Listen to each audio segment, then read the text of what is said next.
Shabbat Shalom. Guess who? It's Reuben Ebrahimoff, the Haftorahman. This week's Parsha, Beha'alotecha. What is it about in the Torah reading? The Torah reading talks about Aharon HaKohen and how he lights the menorah. The Anshe Knesset Hagdolah, the men of the Great Assembly, liked this Haftarah so much, it's used twice. This Parsha as a connection, and then guess what other Haftarah? For Hanukkah. Why? The connection is that there's a discussion about the menorah in this Haftarah. Okay, so we got to know a few things. One, we got the connection out of the way. Now, who was the Navi? Zechariah. Zachar Hashem. God remembers. Who was he? He is a man that lived in the time of the return from the Babylonian exile to the city of Jerusalem. And he is part of the team of people that was involved with the rebuilding of the second Beit HaMikdash, or the restoration of the first Beit HaMikdash. And he has his own chapter here that we're going to take from the book of Treyasar. He has his own book, so to speak, within the 12 minor prophets. And he is speaking to us in a messianic time. The Haftarah is in 3 parts. The first part, if you could imagine, he's leading the nation of Israel back to the land of Israel. They are looking at the Temple Mount. It is destroyed. It's rubble. And they're looking at him. And he says, have no fear. You remember the past and you see what's here right now. But I can see the future with absolute clarity. And he says, Rani v'simchi. He says, be joyful and be happy to Bat Sion, to the mount where the temple is going to be built on. Kihininiva v'shachanti b'soschech ne'um Hashem. Because Hashem is returning.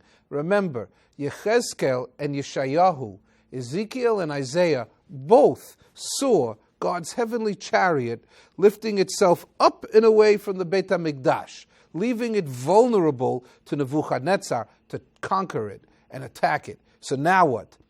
He's saying, we're coming back. And now that we're going to come back, that many nations are going to help you get there. Who carried you out of here is going to carry you back into the city of Jerusalem, and I will rest there, and I will be known. God will be known again, and that we will inherit the land of Yehudah. We are called Yehudim, or Jewish, comes from the meaning of the word Judah, Judea. And now we're going to be back on the holy land that God selected for us, Jerusalem. Shh, everybody be quiet, because God is here and God is going to make this place holy. And then now, first third of the Haftarah is over. Watch this. The prophet Zechariah is watching in a dreamlike state, and he sees a trial. Who shows up to the trial? He has Yehoshua, the Kohen Gadol, not Moses' successor, but Yehoshua, the high priest, in the time of the Beit HaMikdash. And now there's the Satan that you had in the Babylonian exile, the introduction of the element of this independent source of evil, otherwise known as Satan. In Judaism, Satan is a seducer, is the one who testifies against you in the courts of heaven and also implements the punishment. In other religions, sometimes Satan is regarded as an absolute evil person, and that he's standing across. Yehoshua Kohen Gadol is standing across from the Satan, and now God is the third one in this meeting, and they say that Yehoshua did not do what he was supposed to do. This Kohen Gadol didn't make sure that his children followed in his ways. They did not follow in his ways. And now he's standing there with these singed clothing.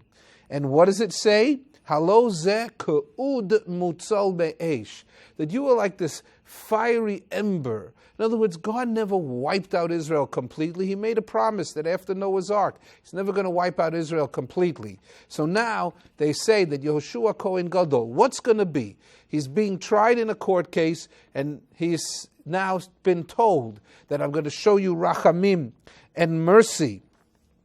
And that this clothing you will change from this burnt clothing, singed like from a smoke, and now you're going to put on new clothing. But you have to remember that you have to teach the ways of Hashem to Am Yisrael, and then therefore you will maintain your status as a Kohen Gadol, and you will remain pure.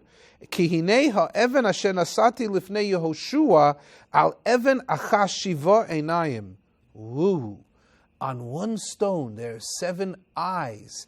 Oy, ay, ay, ay. What are they talking about over here?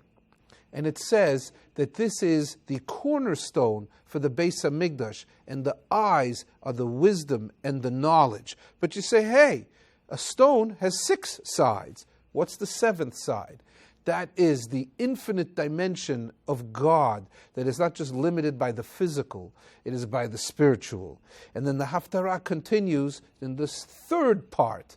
And what does it talk about? The menorah. Yes, why we read this Haftorah.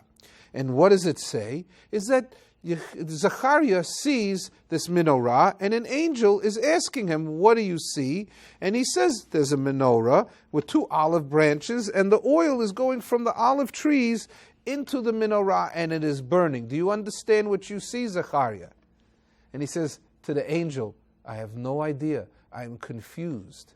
And he explains to him that either side of the menorah is the 2 leaders of Bnei Israel, one of them being Zechariah, and one of them being Yehoshua, Kohen Gadol. Zechariah was the governor. There were no more kings of Israel, that now you had a governor.